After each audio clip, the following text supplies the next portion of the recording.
Baik, selamat siang. Sampai salam jumpa secara virtual saja. Kapan kita jumpa secara fisik, on-site? Didoakan, Pak. Ya. Kita masih berada dalam kalender gerejawi, kita masih berada pada masa-masa Pentakosta ya. Jadi waktu saya di WhatsApp kemarin, saya tanya temanya apa, bilang nggak ada. Ya udah, saya pakai aja tema Roh Kudus. Nah, kalau menurut kesaksian Alkitab itu pekerjaan Roh Kudus ada banyak ya. Boleh saya cek apa saja yang Anda tahu tentang pekerjaan Roh Kudus menurut Alkitab? Silakan. Ada yang tahu di Alkitab mengenai apa yang Roh Kudus kerjakan buat kita? Yang paling terkenal lah, yang paling terkenal. Menyadarkan, mengingatkan. Ya, yang paling terkenal itu buah roh kan? Buah roh. Juga apalagi Roh Kudus memberi kata kuasa menjadi saksi. Roh Kudus membuat kita menjadi anak-anak Allah. Itu banyak sekali ya. Nah, hari ini kita mau belajar dari apa kata Tuhan Yesus tentang peranan Roh Kudus bagi murid-muridnya saja. Tolong, saya sudah kirim makalahnya, kalau ada yang bisa share screen. Ya. Silakan, next saja. Menjelang Yesus ditangkap, disalibkan, mati, dan bangkit lalu naik ke surga, dia menyatakan kepada murid-muridnya bahwa walaupun dia meninggalkan mereka, Bapa di surga akan mengutus Roh Kudus kepada mereka. Jadi, itu kita bisa baca di Yohanes 14 ya. Jadi sebenarnya begini, kalau Anda lihat struktur kitab Injil Yohanes, mulai pasal 14 sampai pasal 16 itu adalah semacam kata-kata perpisahan Tuhan Yesus dengan murid-muridnya ya. Jadi dari pasal 14 sampai pasal 16 adalah kata-kata perpisahan. Lalu sampai pasal 16 ya. Lalu pasal 17 Yesus berdoa kepada murid-muridnya. Di Yohanes 17. Baru Yohanes 18 Yesus ditangkap dan seterusnya sampai dia mati dan bangkit. Jadi dalam Yohanes 14 sampai 16 itulah kita ketemu apa yang Tuhan Yesus katakan kepada murid-muridnya tentang Roh Kudus. Dia bilang bahwa walaupun dia meninggalkan mereka, dia akan minta kepada Bapa agar Bapa mengutus Roh Kudus kepada mereka. Nah, itu kita bisa baca di Yohanes 14 ayat 15 sampai 17a. Saya kutip langsung di PowerPoint ini. Jikalau kamu mengasihi aku, kamu akan menuruti segala perintahku. Jadi sebelum begitu ya, kalau kamu sayang aku, kamu harus ikut semua perintahku. Bukti bahwa kita mengasihi Tuhan apa? Ayo. Bukan cuma kebaktian, berdoa, bikin persekutuan doa. Tapi bukti bahwa kita mengasihi Tuhan adalah menuruti segala perintahnya. Tapi yang menarik adalah setelah Yesus mengatakan begitu, dia berkata bahwa aku akan minta kepada Bapa dan ia akan memberikan kepadamu seorang penolong yang lain, supaya ia menyertai kamu selama-lamanya, yaitu roh kebenaran. Jadi, coba perhatikan, Yesus katakan, kalau kamu mengasihi aku, kamu akan mengikuti segala perintahku. Tapi aku akan minta kepada Bapa agar dia memberikan kepadamu penolong yang lain. Kalau kita memahami kaitan antara dua ayat ini, itu berarti apa hubungan antara melakukan perintah dengan meminta Roh Kudus turun? Yaitu berarti bahwa peranan Roh Kudus bagi murid-murid adalah menolong murid-murid itu untuk melakukan segala perintah Yesus. Saya pakai ilustrasi gini. Saya dan istri saya ketika anak-anak kami masih SMP, ya, saya harus pergi ke Ambon, meninggalkan mereka berdua saja. Lalu saya janji, kalau kamu sayang papa dan mama, kamu bikin semua di rumah ya. Mereka sudah waktu itu sudah SMP, jadi kamu bersihkan rumah, ada tanaman saya juga gitu. Tapi nanti saya minta tante kamu yang di Ciputat untuk datang temani kamu. Nah, peranan tante mereka ini apa? Bukan cuma temani, tapi tante ini menolong mereka untuk melakukan semua yang saya perintahkan. Gitu. Jadi, menurut Yohanes 14 ini, peranan Roh Kudus secara khusus bagi murid-murid adalah menolong murid-murid untuk melakukan segala perintah Yesus. Itu peranan Roh Kudus. Jadi sebelum Roh Kudus bikin kita untuk menjadi anak Allah, Roh Kudus bikin kita untuk mengeluarkan buah roh, Roh Kudus bikin kita untuk menjadi saksi. Sebenarnya Roh Kudus pertama-tama fungsinya adalah menolong kita agar kita bisa melakukan apa yang Tuhan perintahkan. Karena memang kita tidak mampu. Next. Nah, bagaimana caranya Roh Kudus menolong murid-murid itu melakukan segala perintah Yesus? Mari kita baca itu juga dalam Yohanes 14, 25 dan 26. Ya. Semuanya itu kukatakan kepadamu selagi aku berada bersama-sama dengan kamu. Semua yang kukatakan itu artinya semua yang Yesus perintahkan. Ya, semua itu Yesus sudah kasih tahu ketika Yesus ada bersama mereka. Tetapi penghibur, yaitu Roh Kudus yang akan diutus oleh Bapa dalam namaku, dialah yang akan mengajarkan segala sesuatu kepadamu dan akan mengingatkan kamu akan semua yang telah kukatakan kepadamu. Jadi Yesus bilang, selama saya ada bersama dengan kalian, saya sudah kasih tahu semua. Tapi nanti kalau Roh penghibur itu datang, itu Roh Kudus, dia akan mengajar kamu. Dan dia akan mengingatkan kamu akan semua yang telah kukatakan kepadamu. Next. Jadi, cara Roh Kudus menolong murid-murid itu adalah mengajarkan segala sesuatu. Mengajarkan artinya dari tidak tahu, dibikin jadi tahu. Tapi yang kedua adalah mengingatkan semua yang telah dikatakan. Mengingatkan artinya semua yang artinya sudah tahu, sudah pernah dibilang, tapi lupa. Jadi caranya Roh Kudus menolong kita untuk melakukan apa yang Tuhan Yesus perintahkan adalah cuma dua. Mengajarkan dan mengingatkan. Mengajarkan artinya dari tidak tahu dibikin jadi tahu. Mengingatkan artinya sudah pernah dibilang, sudah tahu tapi lupa. Atau pura-pura lupa. Next. Lalu dalam bacaan yang ketiga, Yohanes 16 itu, coba sekarang saya tidak kutip di sini, makanya saya minta seorang membaca Yohanes 16 ayat 12 sampai 15. Saya minta seorang membacanya. Yohanes 16 ayat 12 sampai 15. Tolong ditayangkan kalau bisa seorang membacanya.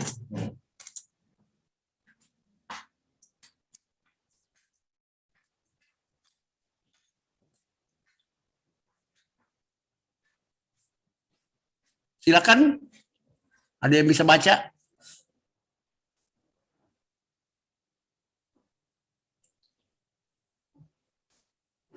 Loh. Buta huruf semua ya? Yohanes 16 ayat 12 ya Pak? Ya, sampai 15. Oke, Yohanes 16 ayat 12, masih banyak hal yang harus kukatakan kepadamu, tetapi sekarang kamu belum dapat menanggungnya. Tetapi apabila ia datang, yaitu Roh kebenaran, ia akan memimpin kamu ke dalam seluruh kebenaran. Sebab ia tidak akan berkata-kata dari dirinya sendiri, tetapi segala sesuatu yang didengarnya itulah yang akan dikatakannya. Dan ia akan memberitakan kepadamu hal-hal yang akan datang. Ia akan memuliakan aku, sebab ia akan memberitakan kepadamu apa yang diterimanya daripadaku. Segala sesuatu yang Bapa punya adalah aku punya. Sebab itu aku berkata, ia akan memberitakan kepadamu apa yang diterimanya daripadaku. Tinggal ya, baik. Cukup. Sampai ayat 15 saja. Perhatikan di situ dikatakan bahwa ya masih banyak hal yang harus kukatakan kepadamu. Ya. Tapi sekarang murid-muridnya, jadi dalam bacaan kita ini, tapi sekarang murid-muridnya belum dapat menanggungnya. Nanti Roh Kuduslah yang akan memimpin murid-murid itu untuk hidup dalam seluruh kebenaran. Roh Kudus itu akan memberitahukan kepada murid-murid hal-hal yang akan datang, yang sekarang ini belum dapat dimengerti oleh murid-murid. Makanya itu dikatakan masih banyak hal yang saya mesti bilang, tapi kalau saya bilang sekarang, kalian nggak ngerti, kalian nggak nangkap, kalian belum dapat pahami semuanya. Tapi nanti Roh Kudus yang mengajarkan kamu, karena nanti Roh Kudus itu kasih tahu apa yang saya kasih tahu ke dia, ke Roh Kudus itu. Ya, next.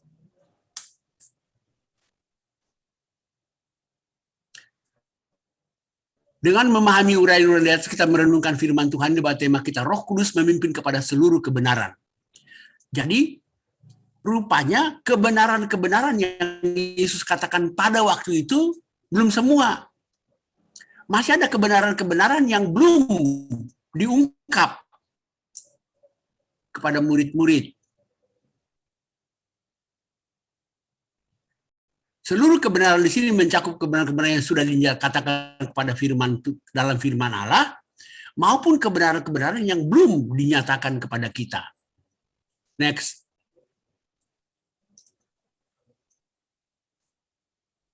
Saya mengambil contoh begini.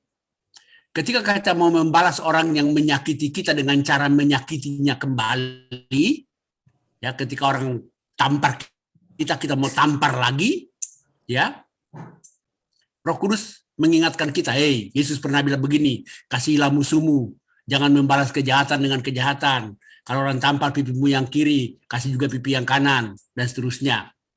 Di sini Roh Kudus mengingatkan kita. Karena sudah dikasih tahu. Firman Allah sudah kasih tahu, jangan mencuri, jangan membunuh, jangan membalas kejahatan dengan kejahatan. Nah, ketika kita mau melakukan itu, Roh Kudus bikin ingat kita. Tapi bagaimana orang Kristen berperan serta dalam dunia politik? Boleh nggak ibu-ibu Kristen ikut KB? Ayo, boleh nggak?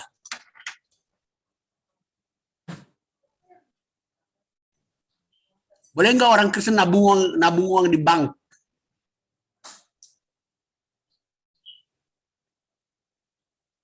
Apa Tuhan sudah kasih tahu sebelumnya? Enggak.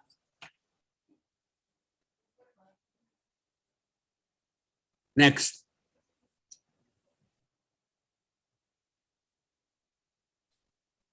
Hal-hal seperti itu tidak ada perintah Tuhan yang eksplisit dalam Alkitab. Boleh nggak ibu Kristen ikut KB? Boleh nggak orang Kristen nabung uang di bank? Besok-besok kalau Anda boleh nggak orang Kristen main Twitter atau Facebook atau medsos? Ya, bayangkan kalau waktu itu 2000 tahun yang lalu Yesus bilang sama Thomas, jangan kau main medsos ya, jangan kau main Twitter ya. Thomas bingung Twitter itu apa?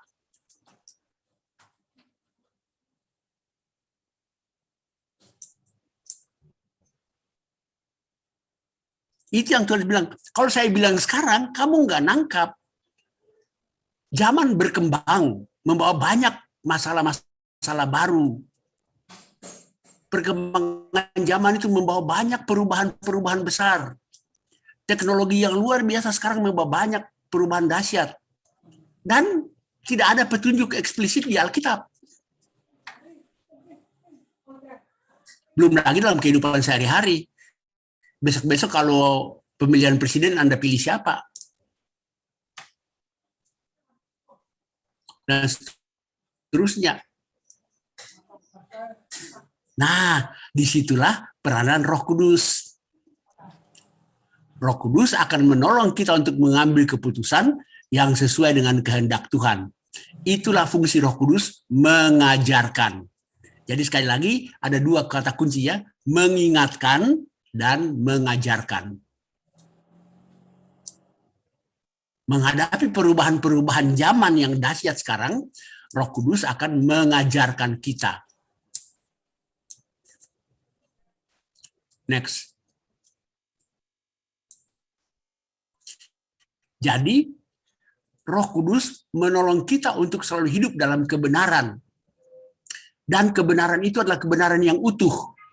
Bukan kebenaran yang setengah-setengah. Bukan kebenaran yang sepotong-sepotong. Melainkan seluruh kebenaran. Saya mau kasih catatan gini. Salah satu perpecahan gereja, ya, gereja menjadi berbagai denominasi, karena gereja berpegang pada kebenaran yang sepotong-sepotong.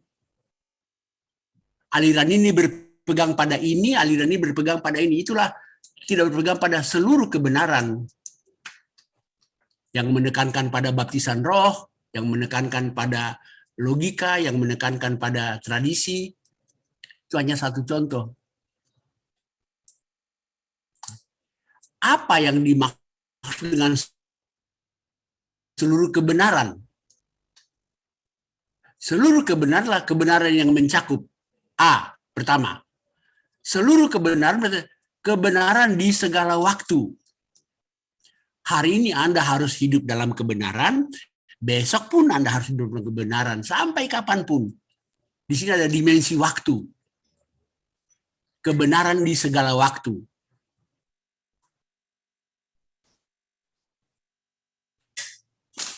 Jadi kalau hari ini LGBT itu haram, ya sampai kapanpun dia haram gitu. Jadi bukan hari ini dia haram, besok dia nggak haram gitu.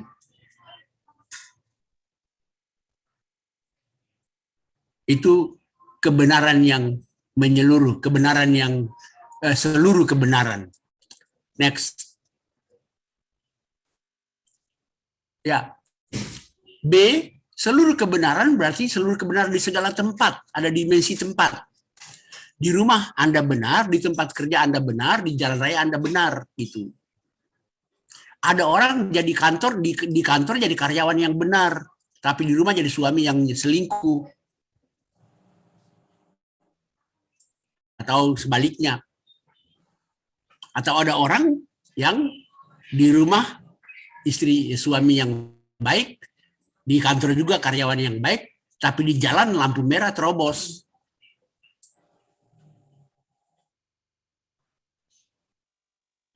Seluruh kebenaran juga berarti di segala segi kehidupan, di keluarga, di masyarakat, sosial, ekonomi, politik, profesi, pekerjaan, dan lain-lain sebagainya. Ya, Anda harus tetap hidup dalam kebenaran. Di bidang ekonomi, Anda harus hidup melakukan kebenaran. Di bidang politik, Anda harus melakukan kebenaran dalam profesi atau pekerjaan Anda, dan seterusnya. Ya, Anda tetap harus hidup dalam kebenaran. Dan yang D adalah seluruh kebenaran dalam segala kehidupan pribadi, ya, jodoh Anda, pekerjaan Anda, nasib, rezeki, dan lain-lain sebagainya. Anda harus melakukannya dengan benar.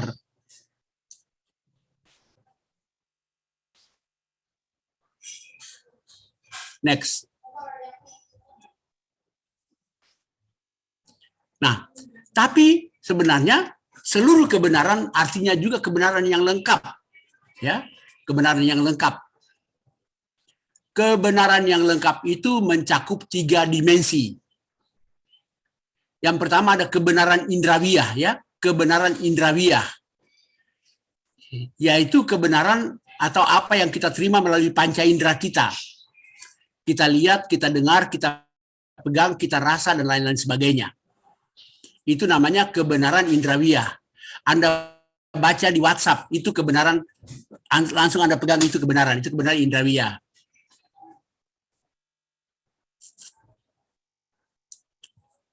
Tapi kebenaran indrawiah itu belum tentu kebenaran yang utuh. Karena panca indera kita terbatas.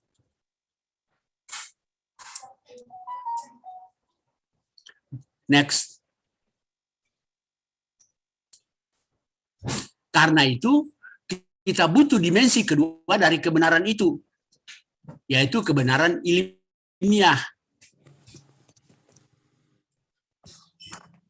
Kebenaran ilmiah adalah kebenaran yang dihasilkan dari penalaran, penelitian, pembuktian, dan lain-lain sebagainya. Contoh ya, kebenaran indrawiya mengatakan mataharilah yang bergerak ya. Kalau indrawiya kita mengatakan matahari terbit di timur, terbenam di barat, kan itu kebenaran indrawiya.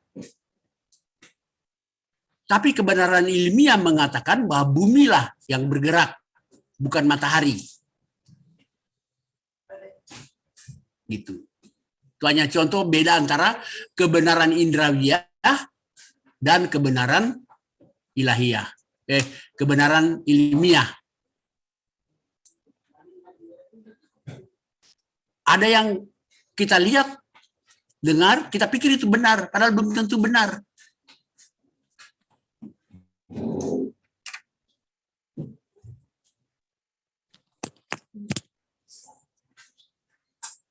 Saya punya contoh yang ekstrim, misalnya seorang suami yang bekerja di kantor, berjalan menuruni tangga bersama teman sekantornya karyawati. Misalnya, ini hanya ilustrasi. Saya suka pakai ilustrasi di gereja saya. Lalu tiba-tiba karyawati itu terpeleset. Lalu yang laki-laki itu langsung rangkul dia, kan? Nah, ada orang lain yang lihat hanya pas dirangkulnya doang. Dia nggak lihat terpelesetnya. Kalau dia gosipin, wih mesra banget berdua itu. Itu contoh kebenaran indrawiya, itu belum tentu kebenaran. Karena itu harus ditingkatkan pada kebenaran ilmiah. Tapi kebenaran indrawiya dan kebenaran ilmiah juga belum membawa kepada seluruh kebenaran. Maka next. Maka kita butuh dimensi ketiga dari kebenaran, yaitu kebenaran ilahiyah. Yaitu kebenaran yang bersumber dari inspirasi ilahi, yang dalam hal orang Kristen bersumber pada firman Allah. Kebenaran indrawiya mengatakan matahari terbit di timur, terbenam di barat. Kebenaran ilmiah mengatakan bukan matahari yang bergerak, tapi bumilah yang bergerak. Kebenaran ilahiyah mengatakan bahwa matahari itu ada, bumi itu ada, karena Tuhan yang menciptakan. Dia tidak hanya asal bergerak saja. Itu ilustrasi ya, contoh. Anda bisa kembangkan 3 dimensi kebenaran ini dalam praktik dan contoh-contoh lebih konkret yang relevan dengan kehidupan Anda sendiri. Ya. Jadi sebenarnya yang saya mau katakan adalah dalam konteks bermasyarakat kita sekarang ini kita sangat heboh karena kebenaran-kebenaran yang tidak utuh, tidak menyeluruh. Makanya hoax bertebaran di mana-mana. Tapi marilah kita orang-orang yang dipimpin oleh Roh Kudus harus memahami, untuk bisa memahami bahwa kita harus melakukan kebenaran yang utuh, menyeluruh. Bukan kebenaran yang sepotong-sepotong. Yang setengah-setengah. Ada peribahasa mengatakan kebenaran yang setengah itu sama dengan kebohongan. Next. Nah, maka pertanyaannya, menjadi orang Kristen yang hidup dalam sebenarnya, dalam seluruh kebenaran susah apa gampang?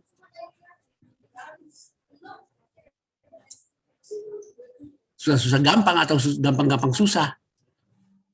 Jawabnya sederhana saja. Susah kalau tidak ada Roh Kudus. Gampang kalau ada Roh Kudus.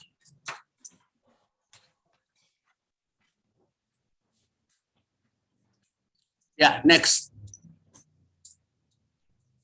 Nah, itulah pemahaman kita hari ini pada seluruh kebenaran. Kita baru saja merayakan Hari Raya Pentakosta, ya Roh Kudus yang dicurahkan bagi kita. Jadi saya katakan tadi, hidup dalam seluruh kebenaran kita butuh Roh Kudus. Pertanyaannya, Roh Kudus ada atau tidak bagi kita? Roh Kudus tetap ada. Pada hari Pentakosta, Roh Kudus sudah dicurahkan. Dan Roh Kudus itu pada hari Pentakosta dicurahkan, lalu dia tetap ada. Jadi bukan Roh Kudus itu pada hari Pentakosta dia turun, nanti dia naik lagi, nanti hari raya Pentakosta berikut baru dia turun lagi, atau ada orderan ya Roh Kudus datanglah baru dia datang. Tidak. Roh Kudus sekali sudah dicurahkan, maka Roh Kudus tetap ada bagi kita terus sampai hari ini.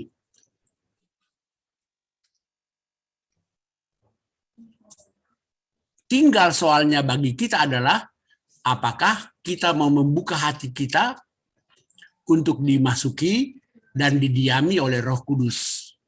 Saya suka pakai ilustrasi gini ya.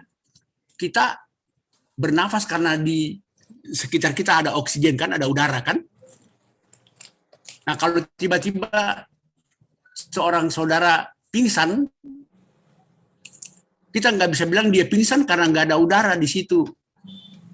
Tapi mungkin karena dia punya asma yang kumat, ada gangguan dari dalam dirinya. Sehingga udara itu tidak bisa berfungsi sehingga dia koma, dia pingsan.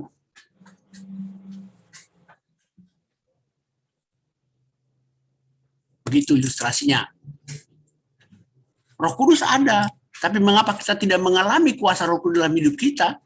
Ya karena ada sesuatu yang menutup masuknya Roh Kudus itu. Apakah itu dosa kita, hawa nafsu kita,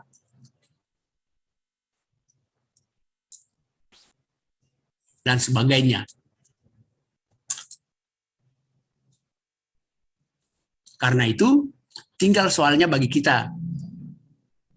Roh Kudus siap. Itu yang Tuhan katakan, aku berdiri di muka pintu sambil mengetuk. Ya. Jadi Roh Kudus sebenarnya tiap hari mengetuk pintu hati kita. Apakah kita selalu membuka pintu hati kita untuk Roh Kudus masuk? Next. Nah, menurut kalender Gerejawi, hari Minggu yang kemarin ini juga adalah hari Minggu Trinitas ya. Hari Minggu Trinitas itu kita memuliakan Allah Tritunggal ya, Bapa, Putra, dan Roh Kudus. Jadi sebenarnya seluruh kalender Gerejawi itu dimulai dengan Allah Bapa, Putra, Roh Kudus. Dan tema kita hari mengingatkan kita akan karya dari pribadi ketiga dari Tritunggal itu, yaitu Roh Kudus bagi kita. Karya Allah Bapa sebagai pencipta sudah terjadi. Jadi Allah Bapa itu pencipta, udah selesai. Penciptaan sudah terjadi dan sedang terjadi terus. Karya Allah Putra sebagai penyelamat sudah terjadi. Yesus sudah mati, sudah bangkit, sudah naik ke surga. Sekarang ini adalah karya Allah Roh Kudus. Kalau kita pakai istilah era Allah Bapa sudah terjadi. Era Allah Anak sudah terjadi. Sekarang ini eranya Roh Kudus. Dengan demikian, kita sekarang mengalami karya dari Tritunggal itu. Makanya seorang dosen teologi mengatakan kalau dia mesti menulis, banyak orang kalau menulis buku tentang dogmatika Kristen, biasanya dimulai dengan Allah Bapa. Bapa dulu, baru Yesus, baru Roh Kudus. Ada dosen saya bilang kalau saya menulis buku dogmatika, saya mulai dengan Roh Kudus. Roh Kuduslah yang membuat kita mengenal Yesus, dan Roh Kudus yang membuat ketika kita mengenal Yesus, kita mengenal Bapa, mengakui Bapa. Jadi, saya tutup renungan siang ini dengan mengatakan, mari, ayo semua selamat hidup dalam kebenaran. Kebenaran itulah sepertinya yang sudah susah diperoleh di negeri tercinta kita ini. Maka apapun yang terjadi, marilah sebagai orang Kristen juga di dunia kerja Anda, di marketplace Anda, ya, tetaplah hidup dalam kebenaran. Susah kalau nggak ada Roh Kudus. Jadi setiap kali Anda harus mengalami pilihan-pilihan, mau bikin ini atau tidak, minta Roh Kudus tuntun. Dan caranya sederhana saja, Roh Kudus mengingatkan Anda, atau kalau belum pernah Anda tahu, Roh Kudus akan mengajarkan Anda. Amin.